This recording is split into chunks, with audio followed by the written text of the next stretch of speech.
Bom dia e a paz do Senhor para todos. Amém. Mais uma vez eu quero parabenizar a juventude por tudo que aconteceu no final de semana passado, mas parabenizá-lo porque está todo mundo aqui hoje também. Todo mundo está aqui, glória a Deus. Pouquíssimos não vieram. Isso é bom, né? Louvado seja Deus pela dedicação de vocês. Deixa eu dar uma notícia. Próximo domingo seria domingo de café da manhã, mas tivemos café domingo passado. Até para o intuito de não sobrecarregar os irmãos, eu acho por bem que nós cancelemos, não tenhamos café próximo domingo agora. Mas como nós somos batistas, a gente pode decidir isso rápido. Aqueles que são favoráveis que não haja café, que o próximo café seja no segundo domingo de janeiro, levanta a mão. Levanta a mão, café só em janeiro agora. Levanta a mão por vontade. Secretária, conta. Levanta a mão mais alto, vai. Tem uma galera aqui. Abaixem as mãos. Aqueles que são favoráveis que tenham café, levanta a mão. Eu não preciso nem contar, mas vocês perderam. Vão tomar café em casa. No máximo, depois da escola bíblica, a tia Penha vai te oferecer um café, um pão e um bolo e dar glória a Deus. Tendo dito isso,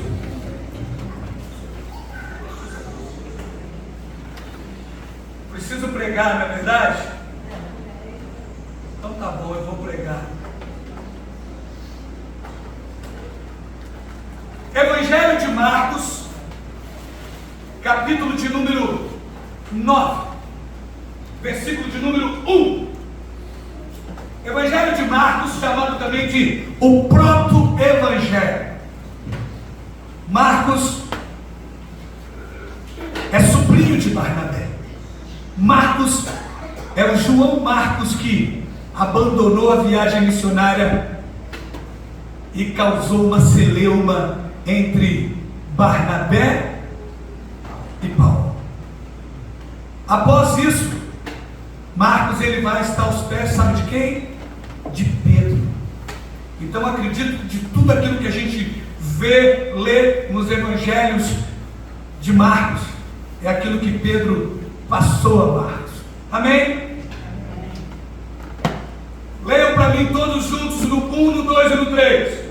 Dizia-lhes também, em verdade vos digo que dos que aqui estão, alguns há que não provarão a morte, sem que vejam chegado o reino de Deus com poder. Dizia-lhes também, em verdade vos digo que dos que aqui estão, alguns há que não provarão a morte, sem que vejam chegado o reino de Deus com poder.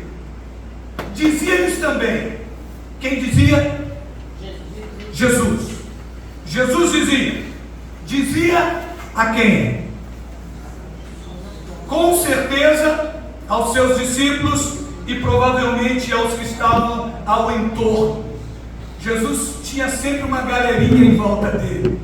Jesus não andava só. Chegava um momento que ele precisava dar peraí, deixa eu dar uma escapulida e orar um pouquinho no monte, deixa eu me isolar um pouco.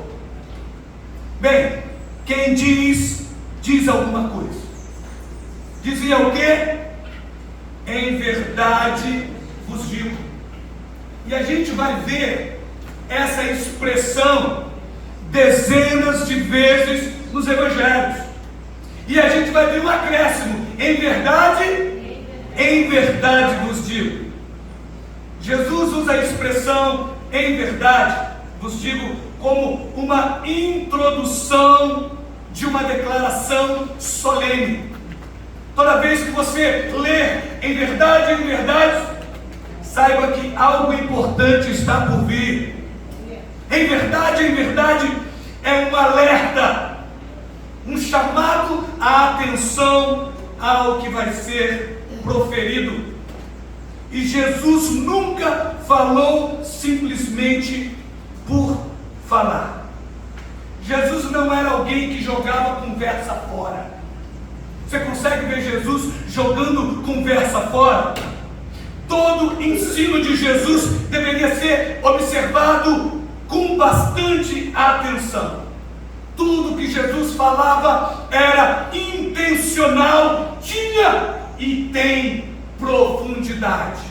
Ele continua a falar pelas Sagradas Escrituras. Então vamos ao âmago, vamos ao cerne da fala de Jesus.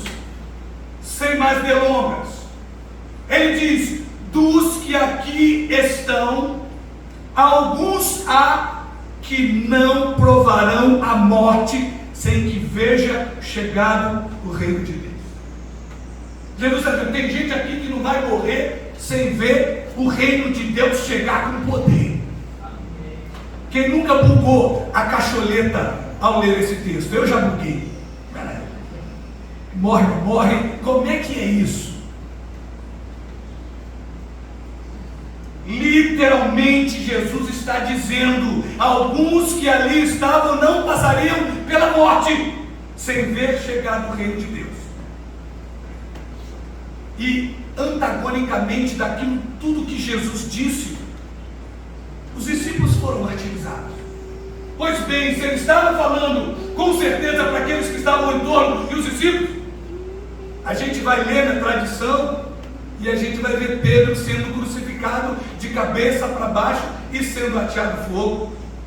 Todos eles vão ser mortos e martirizados. O único que morre de morte natural é João, depois de ser jogado numa caldeira de óleo fervendo e sair ileso, ou queimadinho, não sei. Pode ter sido queimadinho, mas não morreu. Não é verdade? Pode ter sido amputado, mas não morreu. Pode ter sido aleijado, mas não morreu. Pode ter ficado cego, mas não morreu. E depois é enviado, exilado na ilha de Patmos, onde vai ter revelações e vai escrever o Apocalipse. Responda: eles viram o reino de Deus chegar com poder? Sim ou não? Não confunde. Por que Jesus falou aquilo? Alguns há que aqui estão que não vão morrer sem antes ver o reino de Deus chegar com força, com power, com poder, de forma equivocada. Alguns pressupõem que a chegada do reino de Deus será na parousia de Cristo. E quando a gente fala de parousia, a gente fala de escatologia, da sua segunda vinda, quando ele há de vir e subjugar todos os seus inimigos e galardoar o seu povo, a sua igreja. Não é assim que a gente vê o reino de Deus chegando? Jesus voltando com poder e glória, todo olho vendo, todo joelho se dobrando, toda língua confessando, e ele trazendo justiça e juízo às nações, julgando os povos. Dando continuidade a esse texto que lemos de Marcos 9, 6 dias depois dessa fala, Jesus vai subir particularmente a um monte com 3 dos seus discípulos mais chegados. Quem tem chegado aí, levanta a mão. A gente tem chegado. A gente vive com todo mundo, ama todo mundo, mas a gente tem chegado. Chegado é chegado. E não é panela, porque você, Jesus tinha panelinha? Nem eu. Não. Jesus tinha os chegados. Quem eram os chegados? Pedro, Tiago e João. O barquinho entra de bonde nessa história. Ele sobe ao monte e ali Jesus vai se transfigurar. Jesus vai mostrar a essência da glória. A sua vestimenta se torna branca, resplandecente. Cristina, você lembra quando nós tínhamos um grupo de coreografia, de mãozinhas? Apagavam-se as luzes da igreja. Você assistiu isso lá no Vidigal, Samuel? Tu era criança, garoto. Amém. A gente tinha uma luz negra, lembra disso, Cristina? Era eu, você, tinha uma meninada. A gente era menino também, né? Hoje nós é velho. fossem as luzes, a gente fazia com umas luvas branquinhas, as luvas ficavam fosforescentes. Eu consigo ver Jesus desse jeito, brilhando, e de repente surge quem? Moisés, Elias, para conversar com Jesus. Imagina que papo cabeça. Você consegue imaginar uma roda de bate-papo onde tem Moisés, Elias e Jesus? Eu não consigo nem chegar perto. Meu Deus, eles estão ali conversando com Jesus, e Pedro inebriado, vou dizer inebriado, Pedro inebriado pela glória, porque a glória de Deus inebria, a glória de Deus mexe conosco. A Bíblia diz que quando a glória desceu no tabernáculo, quando a glória desceu no templo, nem os sacerdotes aguentavam estar de pé. Então Pedro, ao testemunhar Elias, Moisés, Jesus, ele inebriado pela glória e totalmente sem noção. Ele não tinha noção, ele estava muito na viagem. Ele vai dizer assim: é bom estar aqui, que a gente faz 3 cabaninhas. Vamos pegar pindoba. Se quem já fez cabana de pindoba sabe como é que é. Esse pessoal que já fez muita festa de caipira. A gente faz 3 cabanas, uma para ti, uma para Moisés e uma para Elias. E de repente,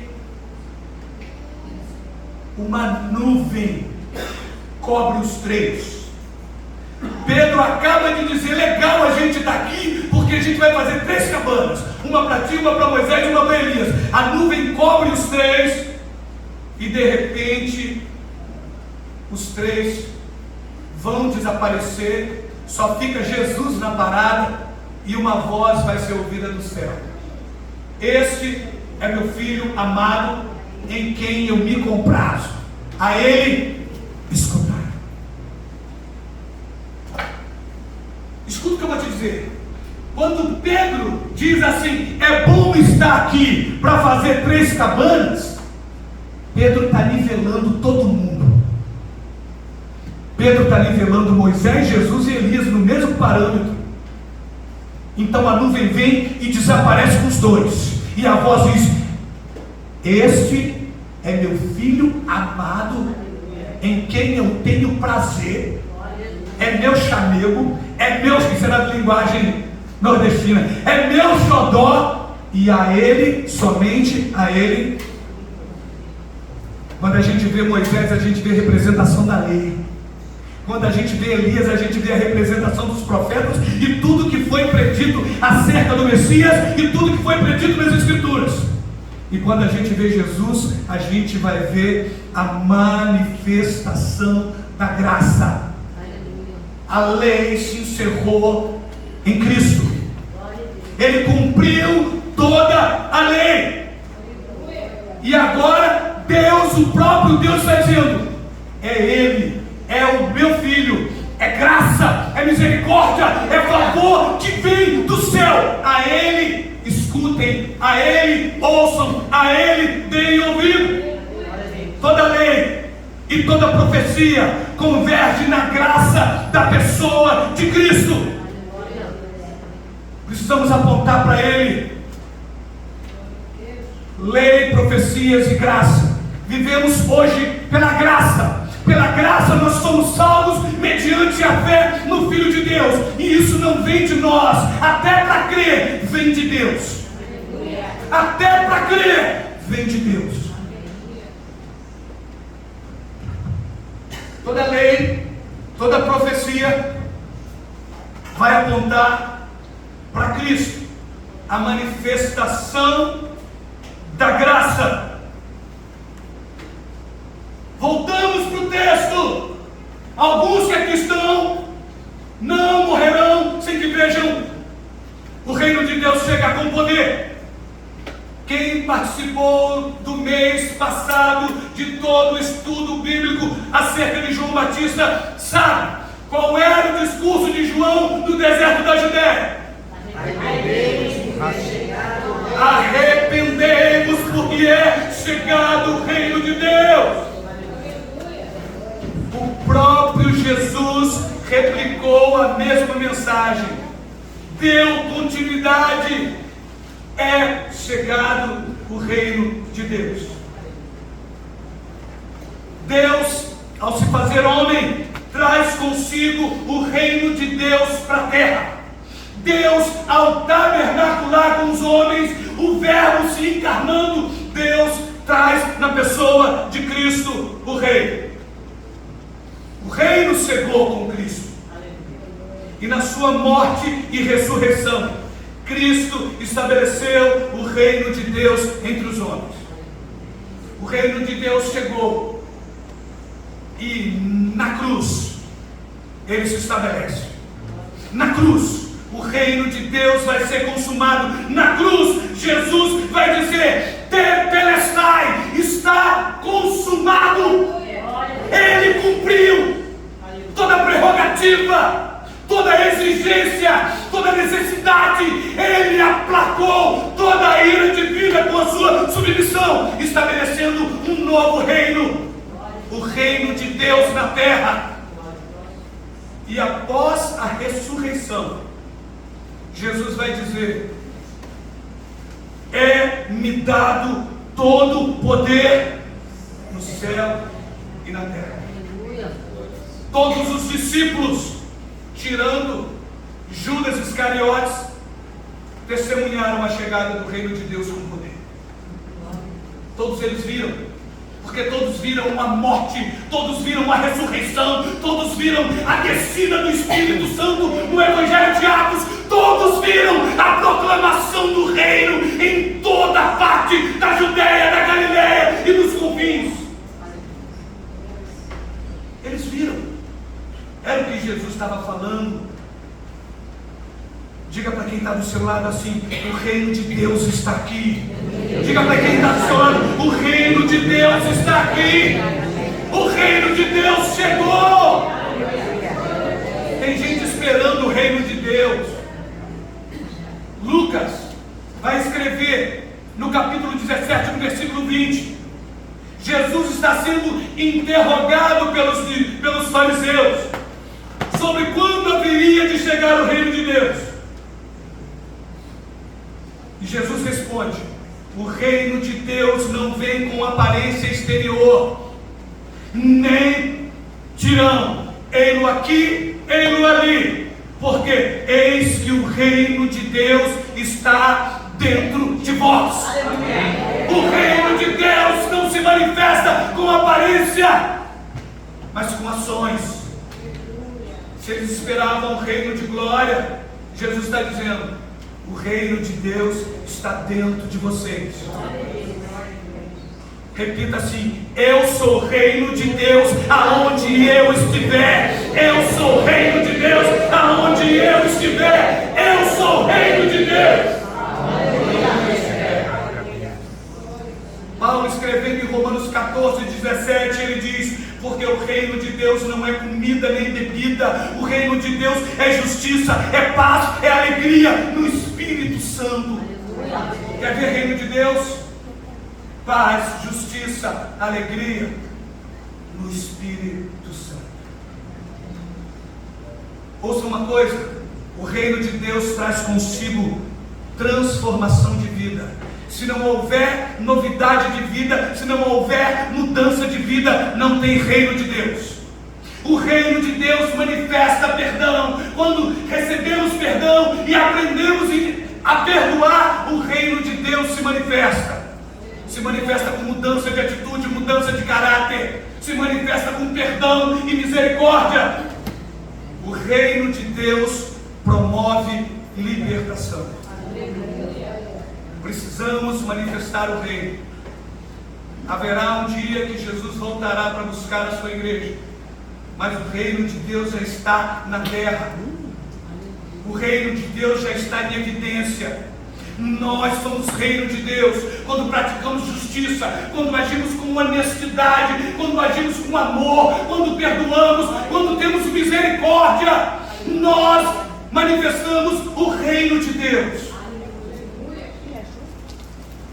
E o reino de Deus trouxe vitória sobre a morte. A morte foi vencida. A morte já foi vencida na cruz. Não há mais um reino de trevas, não há mais um reino de separação, não há mais um reino de condenação, não há mais um reino destituído. E a gente imagina assim, nós temos um reino do diabo. Quem estava na quarta série lembra daquele negócio de conjunto? Lembra da aula de conjunto, né? As professoras. O reino de Deus engloba tudo isso. O reino de Deus está no controle de todas as coisas. Tudo pertence a Ele. Nada do que existe existiria se não fosse por Ele. E na sua submissão, na sua humilhação, no seu sacrifício, Ele entregou ao Pai tudo. Tudo é manifesto o reino de Deus. Que você possa exalar o perfume de Jesus. Que você possa proclamar e viver esse reino. Um reino de justiça. Um reino onde há paz. Um reino onde há alegria perene e verdadeira. Não alegria momentânea, passageira ou superficial, mas uma alegria que preenche todo o espaço do nosso ser. Quando o reino de Deus chega, não cabe mais espaço para nada. Nós vivemos para o reino. Paulo diz que nós somos superintendentes, nós somos, qual o termo que ele usa lá em Coríntios? Embaixadores. Nós somos embaixadores. O que o embaixador representa? Ele representa um governo, uma nação, um país. Embaixador da Arábia Saudita, embaixador do Japão. A gente teve agora, essa semana, aí, um feriadão com o G20. Quantos representantes apareceram de outros países? Você representa o reino de Deus. Você representa um reino que não há corrupção, que não há mentira, que não há violência, que não há vício. Você representa um reino que não pode ser destruído. Lembra da estátua de Nabucodonosor? Lembra daquela pedra que sem mão, pelo poder divino, destruiu aquela estátua? E daquela pedra se tornou um reino indestrutível. O diabo está com medo, porque o reino de Deus está avançando. Glória a Deus. A despeito de tudo que falem da igreja, a despeito dos escândalos que tem na igreja, o reino de Deus continua a avançar. Aleluia. A igreja continua a perseverar. Deus não falhou.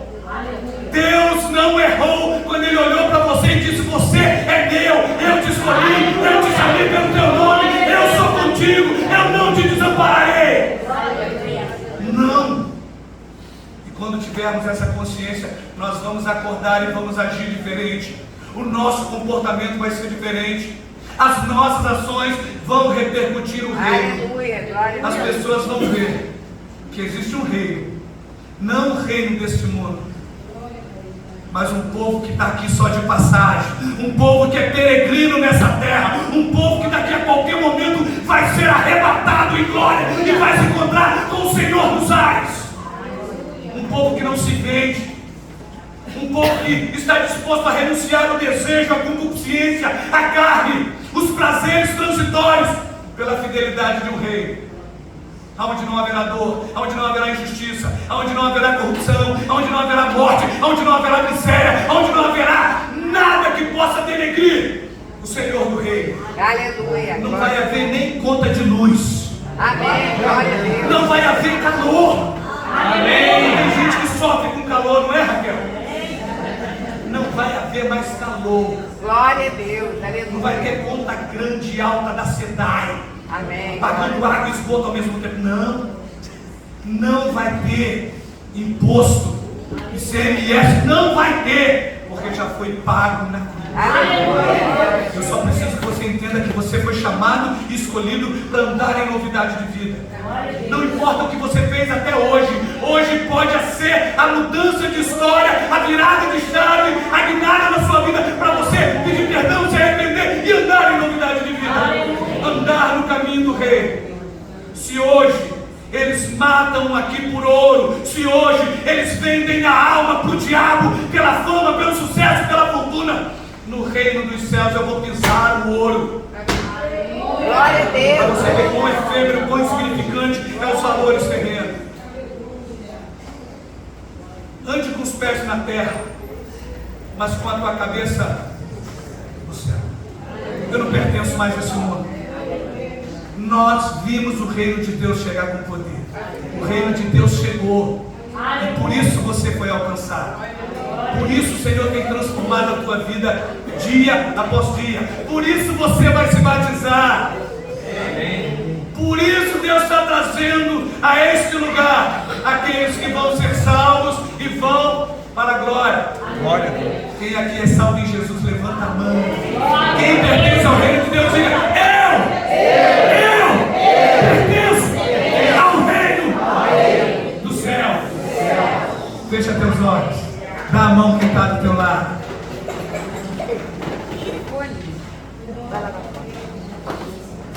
Daria até para cantar: os reinos se abalam. Senhor, eu quero te agradecer por essa manhã, pela tua palavra, te agradecer pela tua graça e pela tua misericórdia. Nos ajuda a viver para te servir. Glória, glória, Nos glória. ajuda a viver para te glorificar. Não deixa envergonharmos o reino. Não deixa, Senhor, escandalizarmos o reino. Nos ajuda, Senhor, a sermos agentes que façam com que esse reino cresça dia após dia. É a nossa oração. Em nome